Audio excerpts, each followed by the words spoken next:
Hormuz straight से निकल रहे भारत के जहाजों पर ईरान का हमला, अचानक क्यों कर दी अंधाधुंध फायरिंग। पहले दोस्ती का नाटक, अब बना दुश्मन। ईरान को मिलेगी गद्दारी की सजा, समुद्र में उतरी भारतीय सेना। फिर लॉक हुआ हार्मूज स्ट्रेट, भारत के जहाजों पर ईरान ने क्यों किया हमला, सामने आ गई असली वजह। किसी ने सच ही कहा है कि आस्तीन के सांपों से दोस्ती का सिला पाया है, जिसे हंसकर गले लगाया वो पीठ पर खंजर घो पाया है। भारत ने कभी नहीं सोचा था कि ईरान युद्ध के बीच भारत पर ऐसा वार करेगा, लेकिन इसकी सजा अब ईरान को मिलेगी। ईरान भारत को दोस्त कहता रहा, लेकिन दोस्ती का नकाब ओढ़कर भारत को ही लहूलुहान करने की कोशिश की। हार्मूज स्ट्रेट पर भारत के 2 जहाजों को ईरान ने अपना शिकार बनाया है।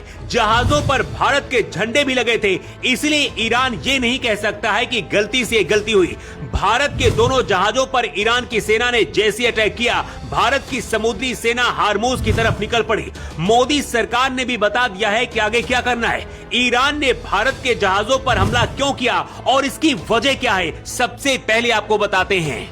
स्ट्रेट ऑफ हॉर्मूज पर जब भारतीय जहाजों पर गोलाबारी हुई, उस दौरान भारतीय जहाज सनमार हेराल्ड के नाविक और ईरानी सेना के बीच बातचीत का एक ऑडियो भी सामने आया है, जिसमें भारत के नाविक बता रहे हैं कि हमारे पास परमिशन है निकलने के लिए। ईरान के अटैक के बाद ऑडियो में भारतीय जहाज के क्रू की आवाज में घबराहट और हैरानी सुनी जा सकती है। ईरानी नौसेना की यूनिट सीपा नेवी को संबोधित करते हुए भारतीय नाविक कहता है, सीपा नेवी, ये मोटर वेसल सनमार हेराल्ड है। आपने हमें आगे बढ़ने के लिए क्लियरेंस दिया है, हमारा नाम आपकी लिस्ट में है।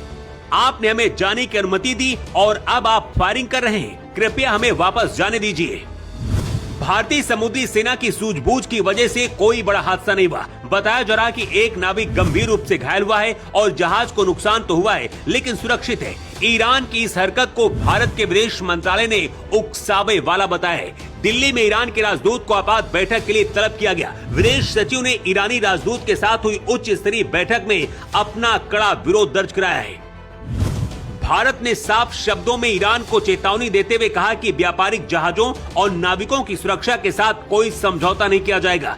विदेश सचिव ने इस बात पर जोर दिया है कि भारतीय झंडे वाले जहाजों पर गोलाबारी एक ऐसी घटना है जिसे स्वीकार नहीं किया जा सकता है। भारत ने अपनी समुद्री बल को अलर्ट किया है।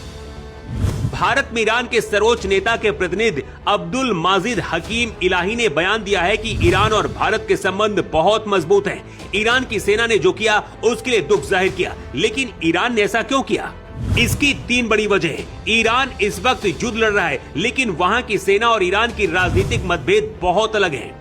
ईरान के विदेश मंत्रालय ने कूटनीतिक स्तर पर भारत को छूट देने का वादा किया था, लेकिन समुद्र में कार्रवाई करने वाली ईरानी रिवोल्यूशनरी गार्ड कोर यानी कि IRGC अक्सर स्वतंत्र रूप से काम करती है। ईरानी सेना और नागरिक सरकार के बीच कमांड और कंट्रोल का तालमेल टूट चुका है, जिससे सरकारी वादे के बावजूद जमीनी स्तर पर सैनिकों ने फायरिंग कर दी। दूसरी वजह है ईरान की आंतरिक कलह। ईरान इस समय एक बड़े राजनीतिक बदलाव से गुजर रहा है। ऐसे हालत में सेना के कुछ गुट अपनी ताकत दिखाने या विदेशी दबाव के खिलाफ हैं और बिना किसी आदेश के अटैक कर रहे हैं। तीसरी वजह मोदी और ट्रंप के बीच बातचीत बताई जा रही है, जिससे भी ईरानी सेना IRGC खुश नहीं है।